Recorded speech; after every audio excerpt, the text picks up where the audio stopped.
అందరికీ నమస్కారం అండి. ఈరోజు వీడియోలో వరలక్ష్మి వ్రతం చేసేటప్పుడు కలశాన్ని ఎలా స్థాపించుకోవాలి, కలశంలో ఏమేమి వేయాలి, వాటన్నింటి గురించి తెలుసుకుందామండి.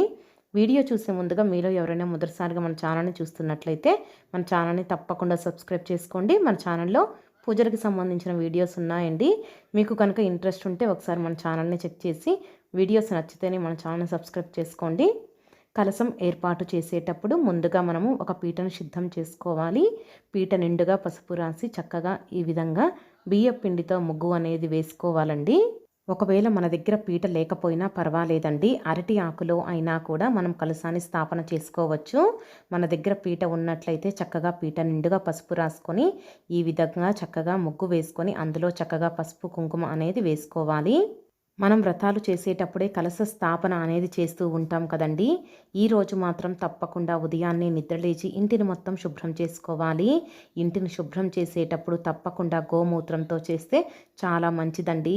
చక్కగా తలస్నానం చేసి వరలక్ష్మి అమ్మవారి ఫోటోని చక్కగా అలంకరించుకోవాలి. తర్వాత కలశ స్థాపన అనేది చేసుకోవాలండి. లక్ష్మీదేవిని మనం పూజించేటప్పుడు నూతన వస్త్రాలను ధరించి పూజ చేసుకుంటే చాలా మంచిది. మన ఛానల్లో వరలక్ష్మి వ్రతం ఎప్పుడు వచ్చింది, వరలక్ష్మి వ్రతం రోజు పూజ ఏ విధంగా చేసుకోవాలి, 2024లో శ్రావణ మాసం ఎప్పుడు వచ్చింది, వీటన్నింటికి సంబంధించిన పూర్తి వివరాలన్నీ మన ఛానల్లో ఉన్నాయండి. తప్పకుండా మన ఛానల్ని ఒక్కసారి చెక్ చేయండి. అలానే ఈ వ్రతాలు, నోములు, పూజలు చేసేటప్పుడు తప్పకుండా ప్రతి మహిళ కూడా కాళ్ళ నిండుగా పసుపు పూసుకొని నుదుటిన కుంకుమ పెట్టుకొని చక్కగా చేతికి మట్టి గాజులు ధరించి తలలో పూలని ధరించిన తర్వాత మాత్రమే పూజ అనేది చేసుకోవాలండి. పీటని సిద్ధం చేసుకున్న తర్వాత ఒక రాగి చెంబు తీసుకొని అందులో ఈ విధంగా నీటిగా ఉన్న నీటిని పోసుకోవాలండి.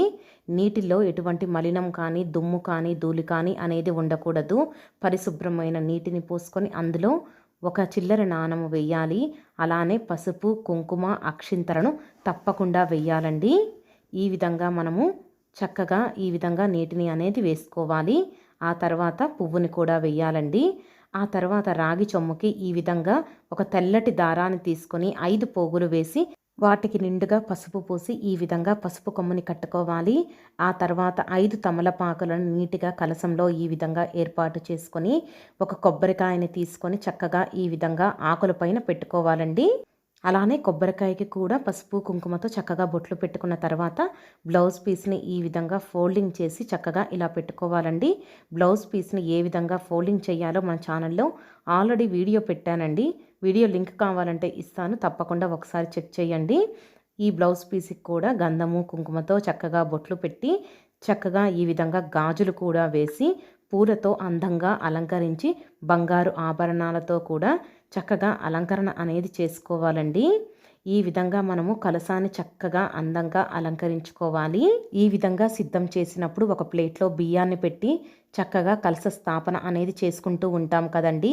పూజ పూర్తి అయిన తర్వాత ఈ బియ్యాన్ని మనం అన్నం వండుకునే బియ్యంలో కలుపుకొని రోజు అన్నం అనేది వండుకోవచ్చండి.